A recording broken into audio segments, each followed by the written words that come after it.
beaucoup public de ce midi. Nous ouvrons cette émission en faisant un clin d'œil à tous nos frères musulmans qui étaient hier dans les mosquées. Ils ont veillé, ils ont prié, ils ont médité. Et bien sûr, nous savons tous que hier, c'était la nuit du destin. Une nuit très, très importante dans ce mois sacré. Nous sommes donc à une semaine de la fin du jeûne et nous les encourageons, bien sûr, avec des applaudissements. Merci infiniment, merci de rester en notre compagnie, tout simplement parce que c'est midi. C'est maintenant. Eh oui, c'est midi, c'est maintenant. On se retrouve aujourd'hui pour ce jeudi avec Boris Odilon,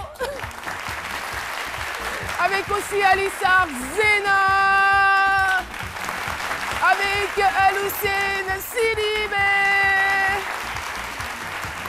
Et on n'oublie pas, on ne sait pas s'il a veillé aussi. Hein. Je ne sais pas si c'est un bon musulman ou pas. Docteur Philo. Ouais, ça va. Ça, je viens d'arriver, je suis arrivé à 11h.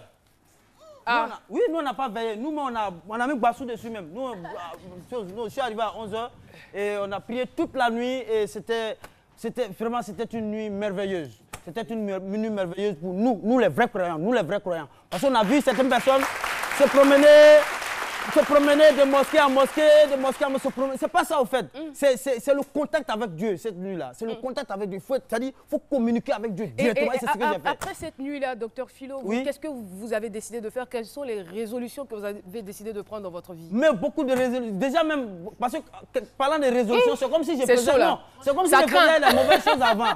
Voilà, parce que quand on prend des résolutions, c'est que quelque part, on renonce à quelque chose. Pas forcément. Voilà. La résolution, c'est que l'ONU faisait des mauvaises choses avant. Non, ça c'est du cadre religieux maintenant. Là, c'est pas le cadre. Comment?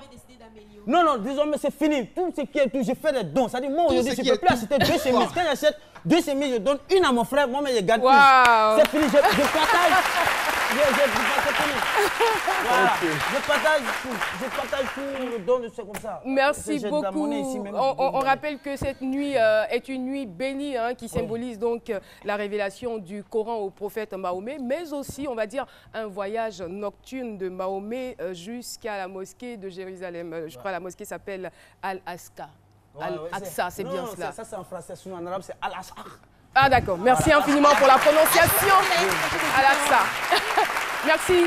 Docteur Philo, rapidement, un aperçu de ce qui nous attend dans les différentes chroniques. On va commencer avec vous, Aloussène Sidibé. Est-ce que le public est vraiment avec nous? Parce que je sens d'un côté, j'ai l'impression que vous êtes un tout petit peu coincé. Voilà.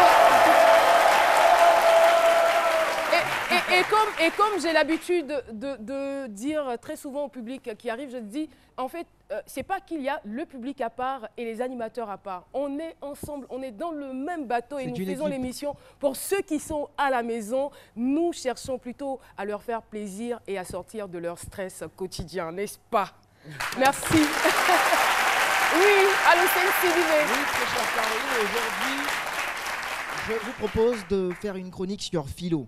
Pas de ce phénomène de l'humour qu'on a le plaisir d'avoir sur le plateau ou de ce virtuose de la platine de l'autre côté de la radio, mais plutôt d'un jeu de société qui permettra aux élèves du second cycle d'assimiler plus aisément près de 60 citations philosophiques. Pour en savoir plus, restez branchés. Merci infiniment. Hashtag Pakato. Aujourd'hui, on s'intéresse aux faits insolites, aux faits divers avec Alissa. Oui, Caroline, aujourd'hui, nous allons parler... d'une gentillesse assez extraordinaire, d'une maîtresse adorable et nous allons terminer avec... Maîtresse d'école, je suppose. Oui, d'accord. Oh, maîtresse d'école. Je n'y avais pas pensé. D'une institutrice, je dirais, adorable et nous allons terminer avec l'idée la plus ingénieuse de l'année 2017. La suite, ça sera pour tout à l'heure. Merci. Alissa Zena, Boris Odilon, IT. Ouais, vous savez, nous sommes Haïti. actuellement en saison pluvieuse et avec les réseaux sociaux, quelles attitudes adopter lorsqu'on est ivoirien sur les réseaux sociaux? C'est de cela que nous allons parler aujourd'hui dans ma chronique. Merci, Boris. Et voilà, docteur Philo, on va vous donner la parole dans quelques instants, mais tout de suite, je préfère vous donner le thème du jour. Il y a des personnes courageuses, des personnes, je dirais, altruistes et philanthropes encore dans nos sociétés. avant même de recevoir notre invité témoin du jour, j'aimerais bien, juste après avoir donné le thème, qu'on puisse applaudir cette dame. Je m'occupe des 21 enfants orphelins de mes frères et sœurs décédés. Vraiment, c'est courageux. La vie devient de plus en plus difficile. Tout coûte cher et l'argent se fait de plus en plus rare. Enfin, dans une catégorie, chez une catégorie de personnes, parce que voilà. Mais bon, je ne vais pas entrer dans les détails, mais plutôt donner la parole à Dr Philo pour développer, bien sûr, ce thème.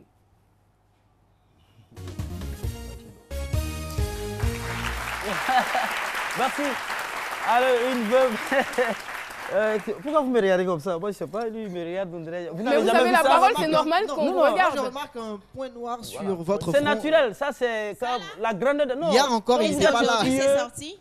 Quand vous êtes pieux, ça vient, c'est naturel. Et de la En fait, il a tellement prié cette nuit. Voilà. Non, c'est ben, on verra. L'avenir nous dira la vérité. Voilà, on verra demain et après. Non, souvent, mon maquillage, c'est ça qui a fait disparaître. Sinon, ça est là même naturellement. Si chaque fois je me maquille pour venir à l'antenne, ça peut disparaître. Donc, ne pensez pas que j'ai arrêté de prier. Voilà, c'est le maquillage qui le fait. Donc, pour revenir au thème veuve, une veuve qui s'occupe de 21 enfants, de ses frères, des enfants orphelins, ça vous dit que c'est une femme au grand cœur. C'est là qu'il faut faire la différence entre un gros cœur, une femme qui a un gros cœur, une femme qui a un grand cœur. Voilà, c'est ça la différence. Un gros cœur, on connaît, le gonflé d'enfant. Ça, c'est une femme qui a un grand cœur. Voilà. Et pour avoir un grand cœur, il ne faut pas avoir un gros cœur, mais il faut en avoir gros sur le cœur. Donc, elle en a gros sur le cœur. Oui, c'est comme ça. C'est l'un de ses projets. Ça, c'est une femme formidable. C'est une femme, elle a un grand cœur. Les orphelins, on sait comment les mais elle n'a pas gros sur le cœur. Oh. Oui, non, elle peut avoir gros sur le cœur. Jean dit qu'il faut que ces enfants-là réussissent. Voilà, ça c'est un défi qu'elle a. Voilà, une revanche sur la vie. Donc, on peut avoir gros sur le cœur sans avoir gros cœur. Et en même temps, on dit que nous savons pourquoi les femmes, comment les femmes, les veuves sont traitées en Afrique. On sait généralement, ça, je n'ai pas besoin de revenir là-dessus. Dès que le monsieur, ça va d'être les photos, les hommes, ça sort. Oui, après, même avant les cérémonies, d'abord, au niveau des biens, on vient lui arracher tout. Les enfants sont délaissés, les oncles, on ne sait même plus où ils sont. Et c'est ça, c'est une brave dame qu'il faut encourager. Mais, en même temps, 21 enfants, on sait qu'un sac de riz fait 25 kilos. Donc, c'est un véritable investissement. Donc, vous voyez, le sac de riz, 21 enfants, si chaque enfant doit moins 1 kilo par jour, ça fait 31 kilos. Or, le sac de riz fait 25 kilos, vous imaginez que ça fait 25. Un sac de riz, plus d'un sac de riz par mois. Donc, c'est un véritable investissement. Mais ça va payer un jour. Il n'y a pas de ça va payer un jour. Donc, ça vous dit qu'il faut l'encourager. Et le chiffre 21, pour parler comme les numérologues, quand il y a 1 sur 1, on sait que c'est le chiffre de... Le 1, c'est le chiffre de l'excellence. Quand Drogba Magbi, il fait comme ça, il est le numéro 1. Bébé Philippe qui fabrique le numéro 1. Donc, quand il y a 1, ça veut dire que... Ah oui, c'est comme ça. 1, ça veut dire que tôt ou tard, il y a au moins 1. Ça peut être un qui va réussir dans la vie. À tous les coups, il y a un qui va réussir. Donc, elle persévère. Mais en même temps, il y a aussi des avantages d'être orphelin. Ça, il faut le dire souvent. Oui, on est là, on est dans l'ordre. Souvent, il y a des avantages. Quand on est orphelin, les sacs de riz, là, elles notent. Lui, il va en note. Quand votre tir envoie ça de riz, là, il note. Donc, il va se battre à l'école. Il va tout faire pour réussir dans la vie. Et quand c'est comme ça, quand il se montre un peu moins poli parfois, elle peut prendre cette liste-là de sacs de riz là pour ramener l'enfant. Tu sais d'où tu viens. Riz que tu es en train de manger, c'est moi qui t'ai donné. Et tu vas réussir dans la vie. Voilà. Donc, et ça le ramène à l'ordre. Ouais, ça ramène l'enfant à l'ordre. Et puis à tous les coups, il réussit parce qu'il sait d'où il vient. Merci. Elle ramène l'enfant à l'ordre chaque fois. Et donc, vous dites que vraiment, c'est une brave femme qu'il faut féliciter. Et puis, franchement, courage à elle. Ils vont réussir. Ça, c'est clair. Merci infiniment, Dr Philo. Et nous allons partir, nous avons un beau public ici dans ce studio. Nous allons donc partir pour un micro-studio avec la question suivante. Si vous aviez de faibles revenus, pourriez-vous vous occuper des enfants des autres? Les caméras sont là, le micro, les gens nous regardent, nos familles aussi nous regardent. Alors Alissar Zena va donc se faire le plaisir de faire ce micro-studio.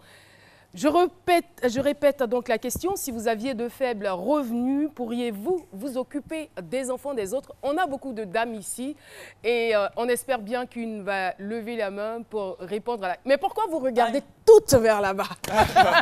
Je ne comprends pas. Alors, madame, la femme en deuxième position, voilà, dans le pagne Marie capable. Oui, ça, c'est quelle? Madame, dans le pagne jaune. Non, vous l'avez dépassé là. Non, mais Alissa qu'on n'est même pas mari capable. Le pagne jaune en deuxième position. Ah, désolé. Bonjour madame, vous appelez? Bonjour, moi c'est Yapi Geneviève. D'accord, vous êtes une belle femme. Alors, si vous aviez de faibles revenus, est-ce que vous accepteriez de vous occuper des enfants des autres? Oui, oui. Plus que moi-même, je suis une veuve. Je m'occupe d'abord de mes enfants. Vous avez combien d'enfants? J'ai 4 enfants. 4 enfants. Oui, oui. Donc, c'est normal que je m'occupe aussi des enfants des autres aussi.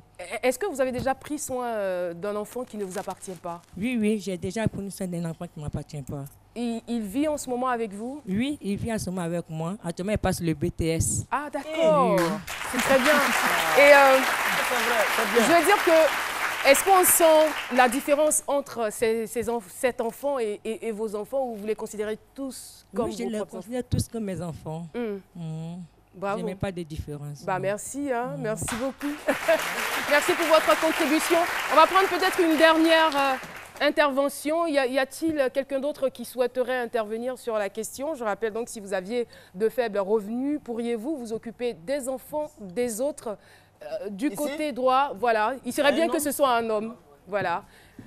Du côté droit, on a des membres de la Croix-Rouge avec nous. Je connais déjà la réponse, vu... Bonjour, moi c'est Charles Nda. Ravi. Si j'avais pas de moyens, qu'il y a quelqu'un qui me confie ses enfants, je pense que je vais aider ces derniers-là. Comment? Vous n'avez pas de moyens, comment? Vous avez dit si on a Si de vous avez faibles de faibles revenus, revenus, est-ce qu'on peut s'occuper des enfants des autres? qui est C'est ce que faible, j'essaie de dire. Même avec les faibles revenus, on peut s'occuper des enfants des autres. Parce qu'on estime que plus ou moins tout un chacun a bénéficié des bienfaits de quelqu'un d'autre. Donc, même avec les faibles revenus, ce qu'on a sous la dent, on peut le partager aussi avec les enfants des autres. Mais c'est quoi la motivation? Qu'est-ce qui vous pousse à le faire? Ce qui va me pousser à le faire, c'est le fait que j'ai vécu aussi chez des personnes. Donc, en le faisant, j'estime que ce n'est pas quelque chose de mauvais. C'est une continuité. Parce que dans la vie, tout ce qu'on fait, que ce soit en bon ou en mauvais, ils pensent qu'on récolte ça quelque part, d'une certaine façon. Donc, ça ne me dérangerait pas d'aider quelqu'un. Merci. Merci beaucoup pour votre contribution. Et voilà, nous allons accueillir tout de suite cette brave femme. Eh bien, elle est mère de 3 enfants et s'occupe aujourd'hui de 21 enfants orphelins de ses frères et sœurs décédés.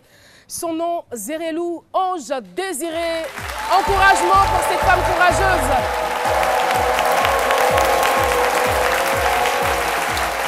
Encouragement donc pour Madame Zerelou Ange Désiré.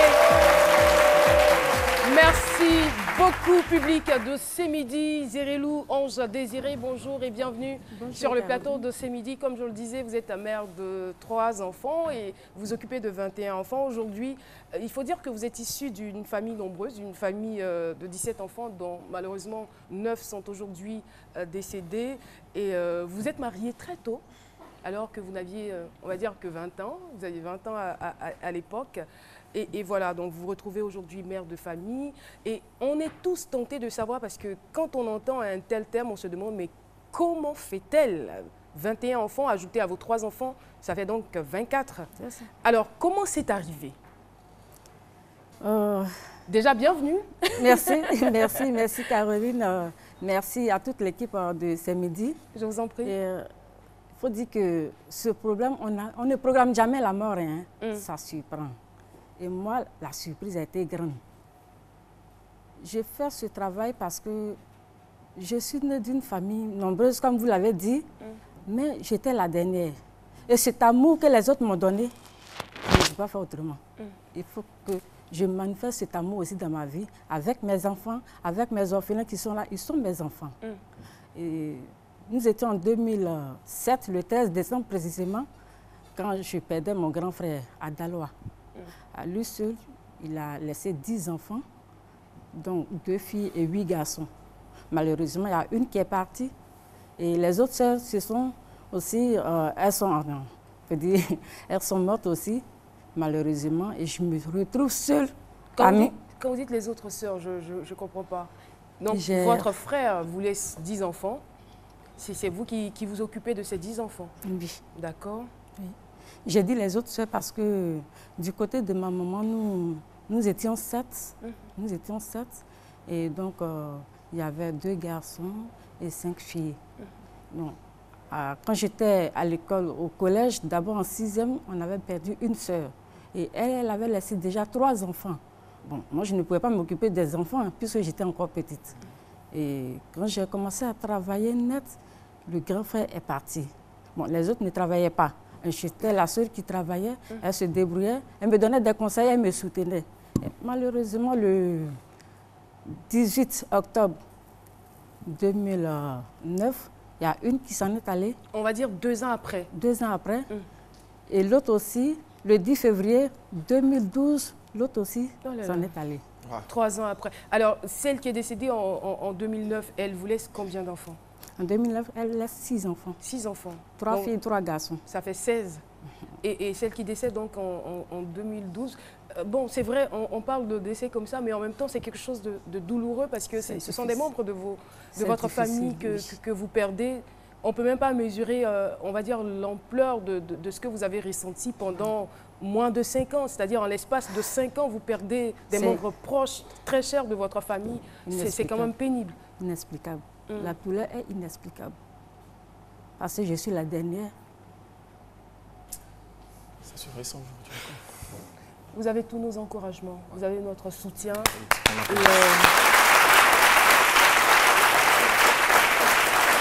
C'est vrai, ça doit être quand même difficile pour la Benjamine d'une famille de subir tout cela. Ouais. Bon, ben, j'ai fait comment? Je suis obligée de le faire.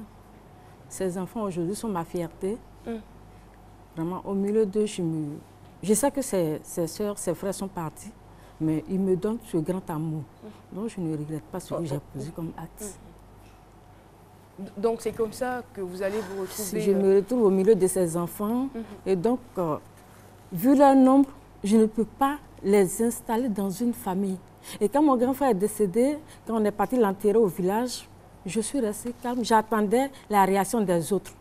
Parce qu'après la mort, certainement, d'autres viendraient me dire au moins, j'allais prendre 1, j'allais prendre 2. Moi, je suis restée à l'écoute. Si moi, j'ai décidé de les garder, on dirait que non, c'est parce qu'elle a voulu les garder qu'on n'a pas pris ses enfants.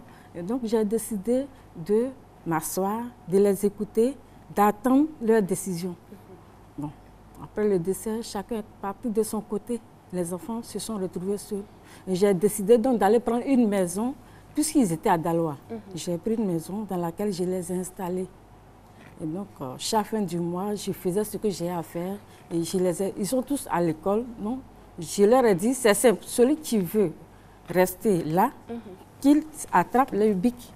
Avant d'aller plus loin, je veux qu'on puisse s'intéresser à ce que vous faites dans la vie. Je veux dire, quand même, c'est très courageux. On va dire, en langage courant, on dira, vous avez gros cœur. Pour vous occuper de tous ces enfants, il faut forcément avoir une belle source de revenus. Avec quels moyens vous vous occupez de ces enfants-là? Merci Caroline. En fait, je suis institutrice. Je suis une institutrice, je suis enseignante. Et comme je l'ai dit, j'ai commencé à travailler en 2005. En 2005, le 10 octobre 2005. On peut dire moins de 2 ans après, hein, et puis mon grand frère est parti. Bon, moi, j'étais venue là pour qu'on travaille ensemble. Moi, je me suis battue vraiment. Le parcours scolaire, je ne peux pas le décrire ici, c'était aussi un vrai parcours de combattant. J'ai fait ce que je pouvais faire vraiment pour arriver là, pour soutenir mon frère. Parce que je le voyais seul. J'avais envie de faire comme lui, j'avais envie de devenir enseignant, j'avais envie de travailler un jour pour vraiment relever un certain défi. Malheureusement pour moi, quand j'ai commencé à travailler, mon grand frère s'en est allé. Et comme ce monsieur, il m'a donné ce grand amour, mon grand frère m'a aimé.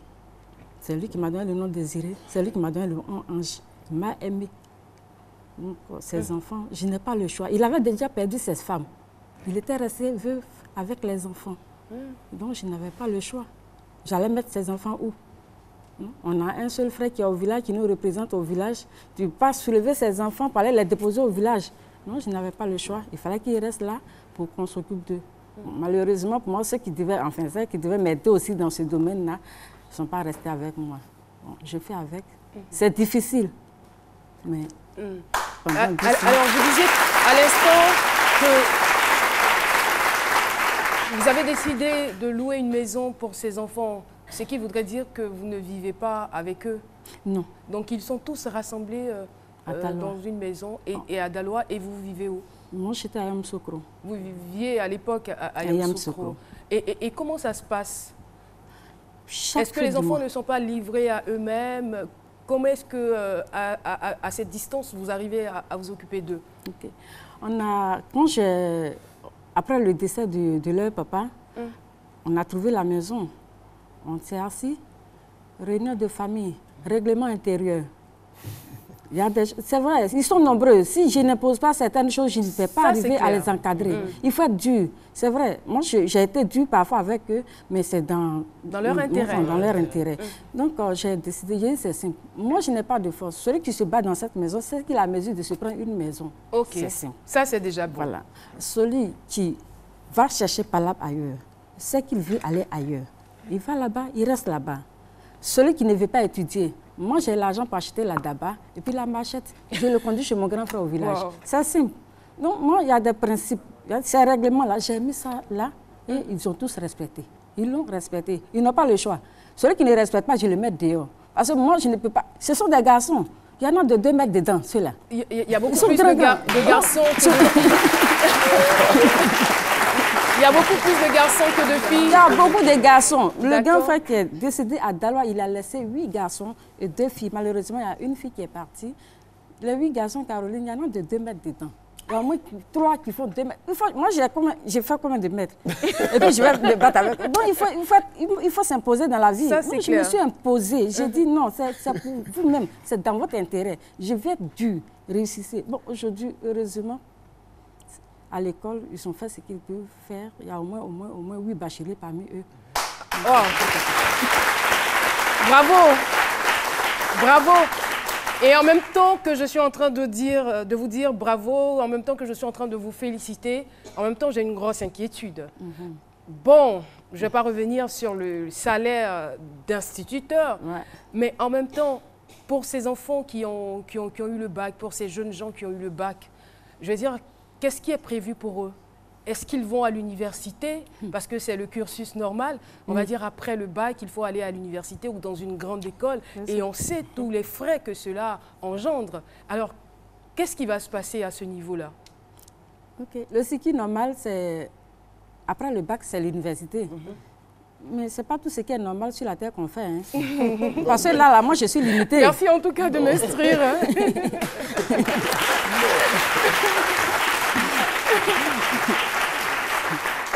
Je veux bien. Je veux qu'il aille à l'université. Parce que moi-même, là, après le bac, quand j'ai été devenue institutrice, je suis venue m'inscrire à l'université de vacances. J'ai voulu continuer.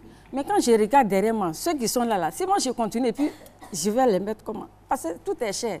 Après la licence, moi j'ai arrêté, j'ai dit non, qu'à essayer. Mais c'est difficile, je ne peux pas. Sincèrement, je ne peux pas encadrer 8 étudiants, je ne peux pas le faire. Malgré la bonne volonté, je ne peux pas le faire. Donc aujourd'hui, c'est le travail que nous cherchons. Mais est-ce que vous avez demandé de l'aide, je veux dire auprès peut-être d'ONG ou d'un service des affaires sociales, je ne sais pas, parce que c'est quand même lourd en fait. C'est lourd. J'avoue que je ne l'ai pas fait pour plusieurs raisons. D'abord, je n'étais pas trop... Je ne sais pas comment ça se passait, cette histoire d'ONG. Je ne sais pas. Je ne sais pas comment ça fonctionnait. C'était difficile. Au départ, il y a des ONG qui ont voulu aider les enfants, mais au départ, ce n'était pas trop ça. On fait venir les enfants, on les fait défiler. Il y a des réunions, il y a des formations, et puis après, on leur donne des demi-sacs de... Pour renchérir, il faut dire que dans ce genre de situation, généralement, les ONG pensent que c'est une arnaque et tout, donc ne sont pas vraiment pour le soutien de ce genre de type de situation. On ne vous entend pas très bien. Je dis pour ce genre de situation, généralement les ONG ne sont pas pour parce qu'elles pensent que c'est une arnaque. Pourquoi elles doivent aller plus? Vous avez les extraits de naissance des enfants? Oui, j'avais les extraits. Maintenant, je commence à leur distribuer parce qu'ils sont la majorité ils sont majeurs. Et je suis en train de leur donner, sauf que celle qui est là, par exemple, Saint-Tige, c'est elle qui est mineure actuellement. Sinon, tout le monde est devenu grand. Donc, comme ça, je n'ai plus besoin de me déplacer pour aller faire les extraits. Je donne les instructions et puis ils s'en vont faire. Sinon, j'avais tous les papiers sur moi. Est-ce que cela n'a pas eu, on va dire, un impact sur votre vie de famille? Est-ce que vous arrivez à bien vous occuper de vos propres enfants? Mes enfants, Ils sont tous mes enfants. Moi, je ne sais pas qui est... C'est vrai, j'ai fait 3 enfants moi-même. Qui vivent avec vous? Oui, ils sont avec moi. Ils sont avec moi. Leur papa vit. Et donc, ils sont sur le même pied d'égalité.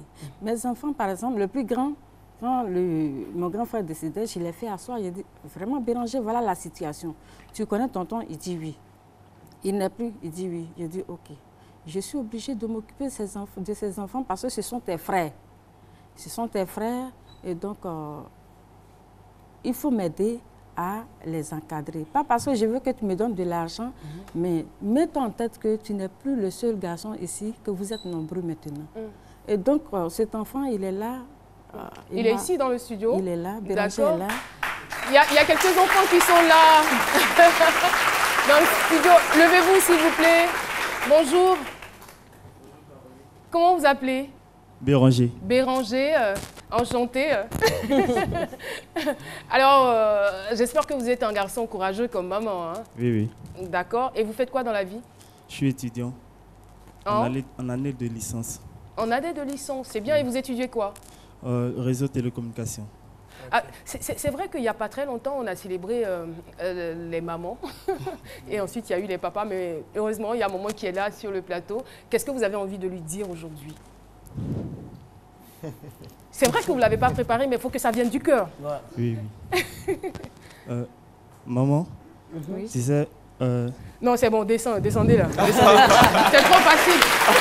C'est trop facile de rester derrière, et dans le dos de maman et dire, maman, tu sais, venez là, juste en face, vous vous placez et vous la regardez droit dans les yeux. Il a été sage, Béranger? Non, lui là... Il a été très sage, hein. D'accord, voilà. Allez-y. Face to face. Elle mérite quand même cela. Vous pouvez mettre le micro sur le cœur, parce que c'est le cœur qui parle. Allez-y, Béranger. Ok. Maman, voilà. Oui. Tu sais, devant mes frères, devant la nation, devant tout le monde entier, en fait, décalez-vous un tout petit peu. Voilà. Là pour qu'on voit les autres. Ils sont derrière toi. C'est bon là? La régie, c'est bon? Ouais. Maman, comme un homme, hein, Béranger, allez-y. Maman? Oui. Oui. C'est ça. Maman,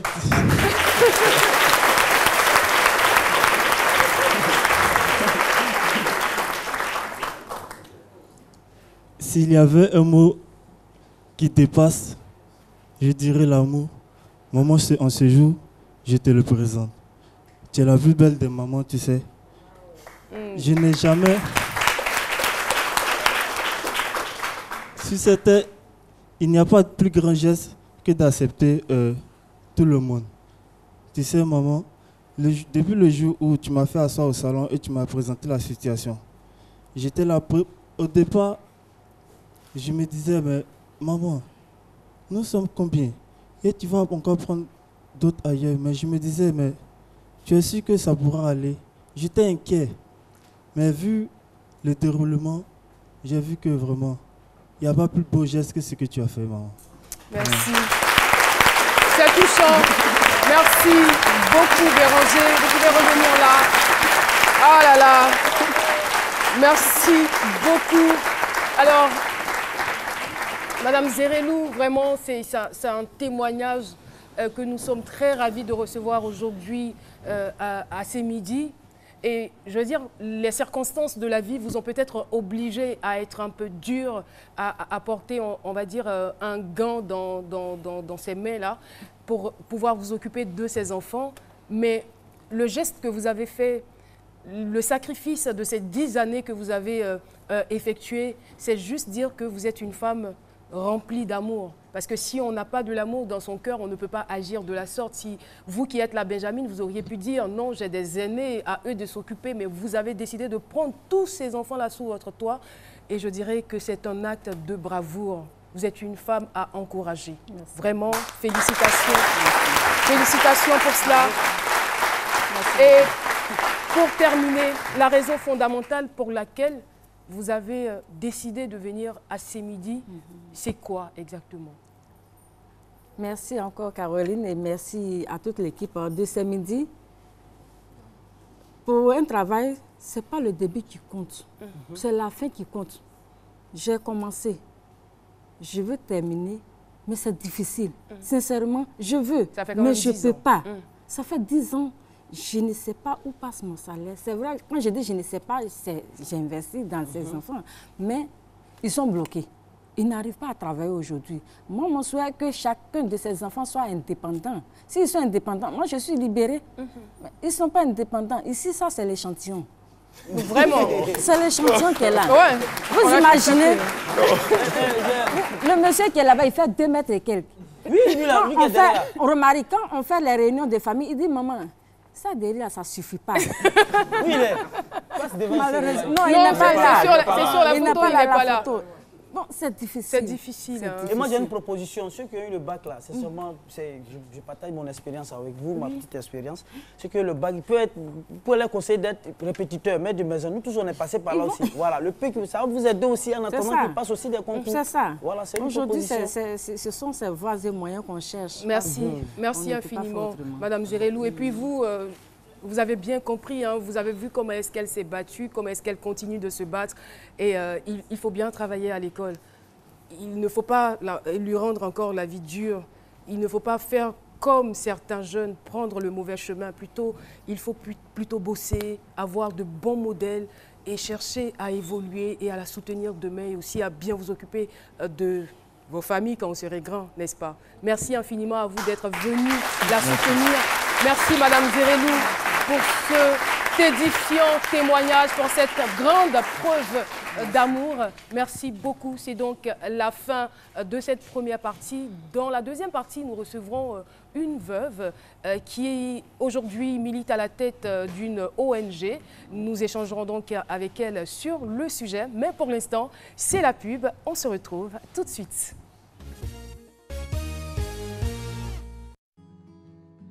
C'est quel soleil ça là?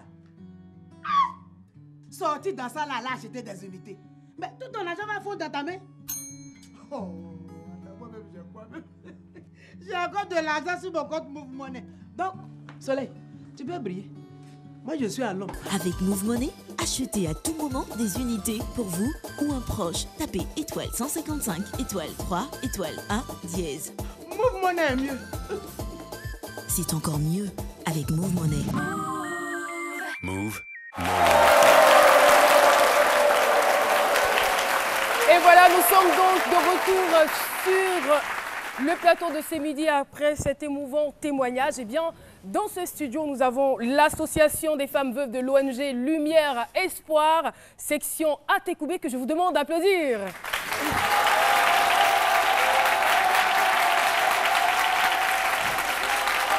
Nous avons également les secouristes de la Croix-Rouge Côte d'Ivoire, comité local de Yopougon.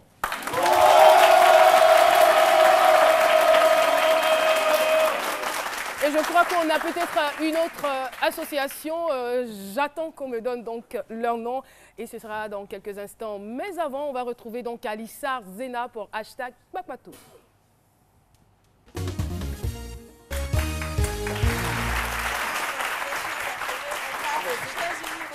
Petite Lilia Carole a seulement 5 ans qui est atteinte d'une maladie auto-immune. Dans le cas de la maladie auto-immune, le système immunitaire combat ses propres cellules car elle les considère à tort comme des ennemis. Donc elle avait besoin d'une greffe de rein pour continuer à vivre. Donc son institutrice a décidé de passer le test et Dieu merci, elle était compatible. Donc elle a décidé d'offrir un rein à la petite. J'aimerais qu'on applaudisse pour ça. Donc, la maman de la petite était très émue. Quand on a posé la question à l'institutrice, elle nous a simplement répondu qu'elle ne pouvait pas continuer à vivre et voir ce petit ange mourir pendant qu'elle pouvait l'aider. Donc, franchement, il y a encore de bonnes personnes sur cette planète. Il y a de l'espoir pour la race humaine. On aurait dit que ce sont seulement les institutrices. Hein. Aujourd'hui, c'est la journée des institutrices. Effectivement. Et pour moi, l'idée la plus ingénieuse de l'année 2017, c'est ce tatoueur qui a surpris un voleur dans son salon de tatouage. Et il a eu la bonne idée de tatouer sur le front du petit « Je suis un voleur ». Donc, comme vous l'aurez sur la photo, moi tout à l'heure... Non, mais c'est méchant. Non, mais c'est pas méchant, pourquoi? Non, c'est trop cruel. Et le truc, c'est que même quand tu veux effacer le tatouage au laser, Indélébile. il reste toujours des traces, au fait. Indélébile. Il y a toujours des traces qui restent. Heureusement que c'est un tatoueur, parce que s'il était fort, Ouais, il allait rougir le faire, mettre ça sur le truc. Heureusement que c'est un tatoueur. Moi, la question que je me suis posée, c'est-à-dire, lui, il s'est laissé faire, au fait. Comment Est-ce ça que se fait qu'il c'est s'est laissé le faire? regarde le Non, mais bras du tatoueur. c'est tellement Non, simple. machin. Regarde le bras du tatoueur. Regarde le bras du tatoueur. Et puis regarde le bras du voleur. comment? C'est deux poids, C'est un deux tout mesures. petit garçon, c'est un adolescent. C'est un adolescent, non mais il a été trop méchant. Faut faire attention au voler, c'est pas bien. Faut travailler dur pour avoir ce qu'on mérite. voleur Voler, c'est pas bien. Voilà. C'est-à-dire C'est que tout. si demain le petit il change de vie, Non, mais il peut il y a toujours une faire marque, il y a une signature quoi. il peut porter Non plainte. mais c'est clair. Il peut porter Oui. plainte, oui. Et il aura raison. Il porte plainte, il va lui Chacun aussi va en prison purger sa parce qu'il peine, est dans tous les voleur, cas. mais celui qui a tatoué, il va aussi aller en Il peut prison. peut-être dire que le jeune homme a voulu se faire tatouer juste simplement. Non, Il ouais, n'y c'est a pas simple. de preuve. Il a mis je suis un voleur. Il vient, il tatoue, mais pas au milieu. Je suis pas un voleur. Il peut vivre avec ça. Donc, il peut mettre le pas, puis ça continue aussi. S'il y a assez d'espace. Non, il peut mettre. Non, il met quoi, puis en haut. Alors, Carlus, c'est tout pour aujourd'hui. Merci beaucoup, Alissa Zena. Merci infiniment. Et tout de suite, nous allons retrouver Aloussène Sidibé pour l'invention de Côte d'Ivoire, n'est-ce pas? Effectivement, très cher. C'est bon? Ça peut aller, vous êtes prêts? Ben, on vous retrouve tout de suite.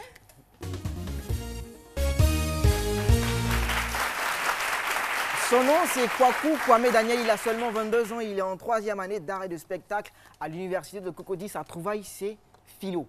C'est un jeu de société, un jeu de cartes qui permet d'assimiler plus aisément près de 60 citations philosophiques de la plus simple des manières, je veux dire, en jouant. Donc les termes auxquels vous serez confrontés en jouant à ce fabuleux jeu, à cet ingénieux jeu, sont la liberté, la justice, la religion, aussi la conscience et l'inconscience. Il faut dire que ce jeu se joue entre amis, entre camarades de classe, aussi en famille. C'est très bon pour les férus de philosophie, les amoureux de la philosophie, et ça apporte vraiment, vraiment beaucoup.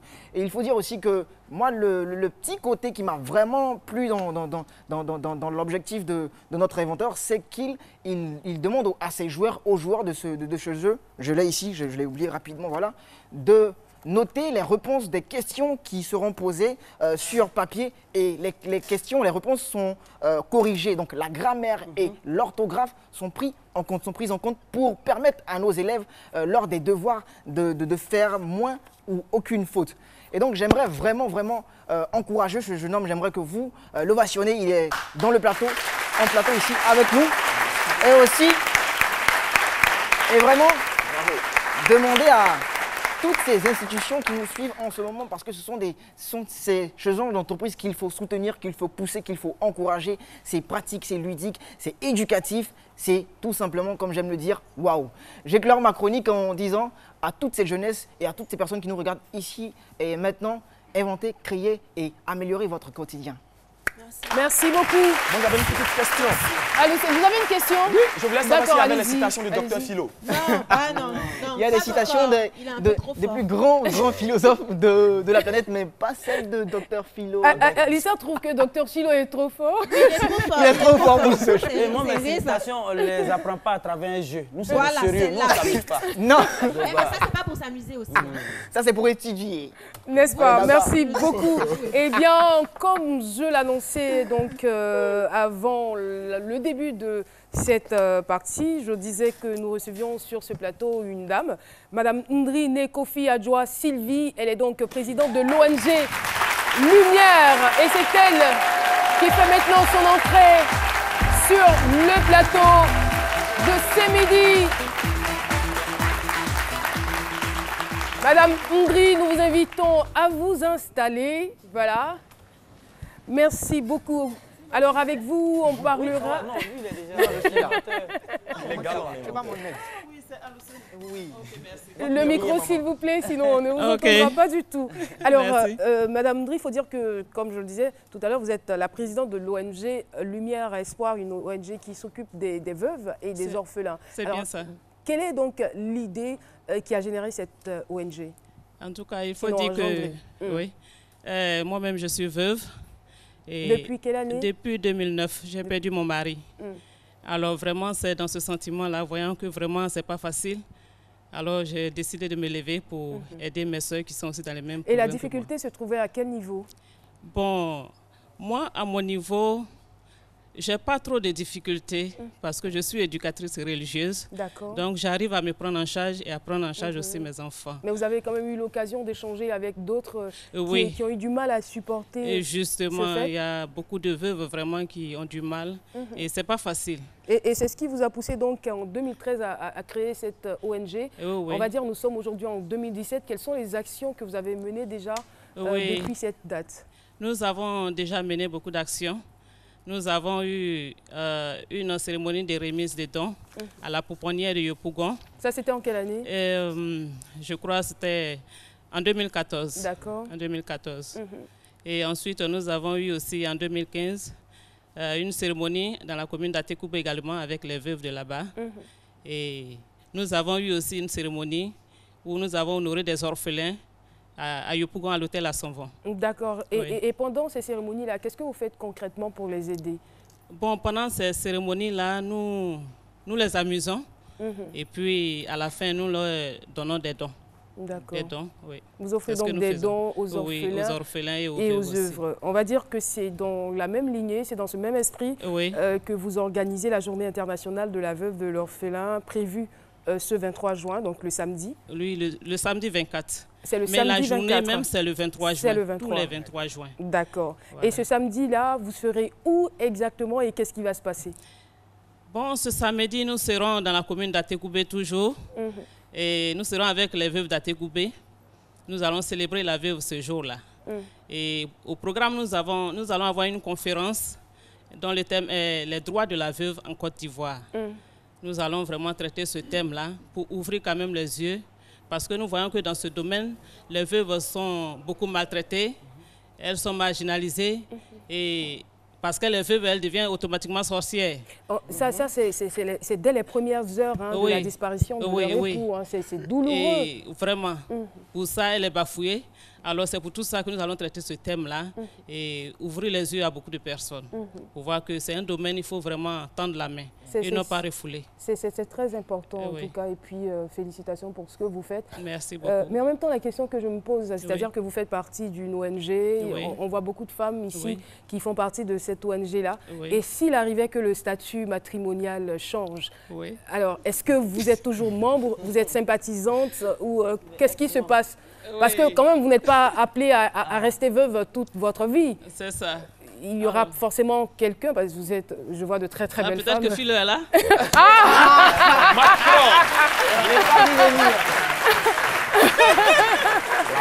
C'est clair. Lucène aussi. Est-ce que vous avez pensé à ça? Bon, s'il arrivait que les choses changeaient, je dois continuer toujours. Vous particulièrement en tant que présidente? Pour moi, oui, je dois continuer toujours parce que c'est ma passion. Mais sachez que les autres, elles ne vont pas continuer, mais elles seront sympathisantes. Elles vont peut-être vous aider. Oui, voilà, oui, de loin, quoi. Merci.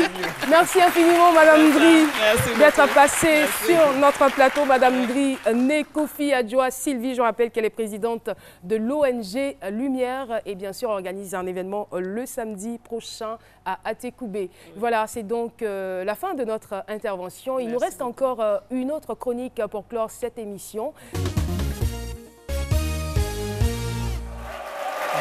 Merci beaucoup, merci infiniment. Et dans ce studio, nous avons des personnes qui nous viennent du Ghana et du Burkina Faso, spécialement venues pour assister à l'émission. On les appelle Félicia. Merci beaucoup. Non, vous pouvez rester sur place. Elle va rester à côté de vous pour la fin de l'émission. Oui, c'est voilà, l'idéal. You speak only English. You don't speak French. Yes. Okay. Okay, you can stay with me. Okay. Do you know Semidi? In English, Semidi, the TV show. Elle n'a pas de micro. Bon, je vous explique ça plus tard. Alors... On a fini. Bon, non, je peux le faire maintenant. Elle a dit qu'elle parlait uniquement que l'anglais. Voilà, donc elle fait partie de ceux qui viennent du Ghana. Donc quand elle a vu que j'ai commencé à les annoncer, elle est venue pour elle, puisqu'elle ne comprend pas français. Caroline m'a appelé, mais bon, et je me demande si elle connaît mon nom. Bon, on va retrouver tout de suite Boris Odilon. Boris, votre jingle est déjà passé, alors on vous invite à traiter votre thème du jour. Voilà, comme je le disais d'entrée, aujourd'hui on va parler des comportements à adopter en cas d'inondation en Côte d'Ivoire. Et je tiens comme ça à vous rappeler qu'il y a un hashtag qui est #CIV inondation, voilà, qui a été mis... qui a été lancé sur les réseaux sociaux et qui permet de regrouper toutes les informations relatives aux différents cas d'inondation. Déjà, il faut dire comme ça que le hashtag, il est très important lorsque vous faites une publication parce que ça devient un lien cliquable. Une fois qu'on clique sur le lien, on peut avoir toutes les informations, que ce soit des liens, des articles, des photos, des vidéos, tout ce qui est relatif à un sujet donné est retrouvé immédiatement. Même si vous voulez parler de CMidi, vous faites #CMidi. Tout ce qui concerne CMidi depuis le début, depuis la première saison, vous allez retrouver tous ces éléments-là grâce au hashtag #CMidi. Donc, depuis un mois, vous le savez, nous sommes dans la saison pluvieuse. Et donc, avec tout ce que ça entraîne comme désagrément, le hashtag #CIV inondation vous permet de donner l'information aux sauveteurs sur les réseaux sociaux. Par exemple, avec l'image que nous voyons là, il y a quelqu'un qui a dit, qui a posté Carrefour du Zoo quasi impraticable. Ça, c'est une information de 2014. Mais lorsque vous cliquez sur CIV inondation, toutes les informations, comme je le disais depuis le début, de 2014, 2015, 2016, 2017, vous allez tout voir et savoir si en 2015, telle zone était inondée, c'est mieux de l'éviter. Parce que ce n'est pas toujours évident que la situation soit, comment dire... Se répète? Non, pas toujours évident que la situation soit réglée. C'est-à-dire, s'il y a un problème de caniveau bouché, ce n'est pas évident que le caniveau soit débouché. Donc, c'est mieux si en 2015, c'était bouché, là-bas, c'était inondé. Moi, je ne passe pas par là. 2017, je trouve un autre chemin. Voilà. Donc, il y a aussi ce qu'on appelle OpenStreetMap. OpenStreetMap, qui est ce qu'on appelle la néogéographie. Une nouvelle manière de faire la géographie, c'est le mapping participatif. Tout le monde peut donner la situation exacte d'un lieu grâce à une connexion Internet. Aujourd'hui, on a ce qu'on appelle Google Maps, on a OpenMap. Bon, excusez-moi, moi, j'ai veillé, il y a sommeil. Voilà, ça me fatigue. Voilà, hein, demain. Ok, comme je disais, OpenMap Street Côte d'Ivoire, c'est une association non lucrative qui a décidé de s'engager comme ça dans cette lutte contre tout ce qui est inondation en Côte d'Ivoire. Et OpenStreetMap regroupe une base de données cartographiques qui permet aux sauveteurs de savoir la zone qui est sinistrée. D'accord. Donc, on a toutes les informations grâce à OpenStreetMap. Il y a aussi, comment le dire, des internautes qui ont décidé... Ça se fait avec ou sans connexion Internet? Avec la connexion Internet. Il faut avoir la connexion Internet. Voilà, parce que très souvent, il y a des situations dans lesquelles on n'arrive pas à communiquer directement grâce au téléphone. Et les gens sont plus enclins à cliquer sur Internet, à fouiller sur Internet lorsqu'ils sont dans des sinistres. Souvent même, certains n'appellent plus les pompiers. Directement, on va sur le groupe Police Secours qu'on a reçu ici une fois et on poste la photo là-bas. Même dans Police Secours, il y a un numéro de téléphone qui vous permet d'alerter les autorités compétentes. Je vous le donne, c'est le 20 25 0040. Lorsque vous êtes dans une situation sinistrée, vous appelez le 20 25 0040, il y aura les secours qui viendront. Et aussi avec OpenStreetMap, il y a directement sur le site comment faire pour localiser le lieu exactement, pour que les secours puissent vous trouver facilement. Donc, comme je le disais au début, si vous êtes sur Internet, sur Facebook, sur Twitter, que vous vous retrouvez dans une situation d'inondation en cette saison pluvieuse, publiez tout ce que vous avez comme information avec le hashtag #CIV inondation. Merci infiniment, Boris Odilon. On peut se lever parce que nous sommes à la fin de cette émission. Merci encore aux différentes associations qui ont pris part à cette émission, notamment l'association des femmes veuves de l'ONG Lumière Espoir et bien sûr les secouristes. On va dire section Yopougon, hein, les secouristes de la Croix-Rouge, section Yopougon. Merci d'être venus aussi. Il y a quelques membres de Félicia. Et voilà, il est important de noter que nous sommes à jour J-28 des Jeux de la francophonie. Les Jeux de la francophonie qui font donc la promotion de la paix, de la démocratie et bien sûr des droits de l'homme. Événement qui sera retransmis en direct sur les antennes de la RTI et sur tout le groupe RTI.